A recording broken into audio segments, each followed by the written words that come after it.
Chapter 3, Ravi.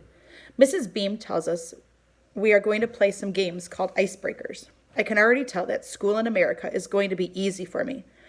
At Vidar Mandir, we never played games during class. On my first day of fourth grade, my teacher, Mrs. Arun, gave us a test. The first game Mrs. Beam teaches us is called fruit salad.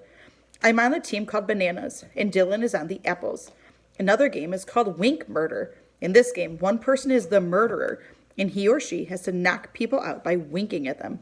I find this game to be a bit confusing, because even when Dylan is not the one chosen to be the murderer, he still winks at me. The last game we played is called Ven Friends. For this game, Mrs. Beam assigns us partners.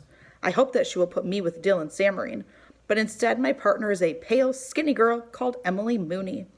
You'll have a few minutes to interview each other, Mrs. Beam explains. Find out as much as you can about your partner.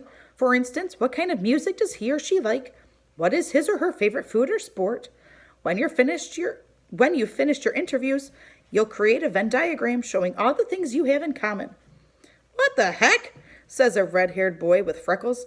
He doesn't know what a Venn diagram is, so Mrs. Beam has to explain it. At Vidya Mandir, we learned how to make a Venn diagram in third grade. Each of you must draw a circle and fill it in with a list of things that your partner enjoys, Mrs. Beam says. Then you and your partner will draw 2 overlapping circles. Where the circles intersect, you'll make a list of all the things you've discovered you have in common. At first, I think this will be an easy game for me, but every time I try to ask Emily Mooney a question, she giggles and says, "What?" Then, when I try to answer her questions, she does the same thing. Appa says that someday I will be interested in girls, but that day has definitely not come yet. When Mrs. Beam calls time, the only thing Emily Mooney and I have found to place in the intersection of our diagram is that we are both in room 506, and that was my idea. I am glad when Mrs. Beam tells us it's time to get ready for lunch. At Vidar Mandir, our lunch period began at 1 o'clock. Fifth graders at Albert Einstein Elementary School eat lunch at 11:30 in the morning. When I get to the lunchroom, the first thing I do is look for Dylan Shamir. In India, my best friend Pramad and I always ate lunch together.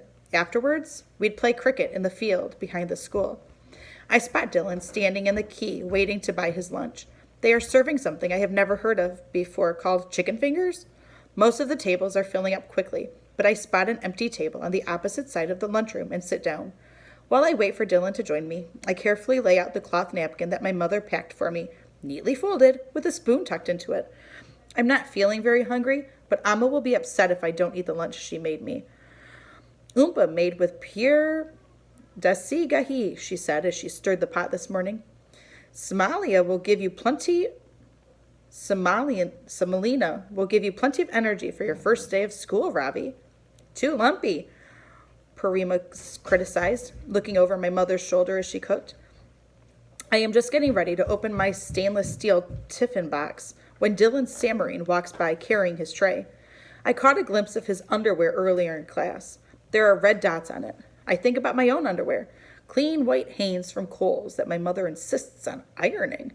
There's no way I would ever let my underwear hang out like that, whatever that kind of underwear is called. I thought Dylan and I would eat lunch together today, but instead he goes and sits down at a table in the corner by the window with some of the other boys. I had been looking forward to having a good laugh with him about Mrs. Beam suggesting that I need special help. But it's okay, I'm not worried.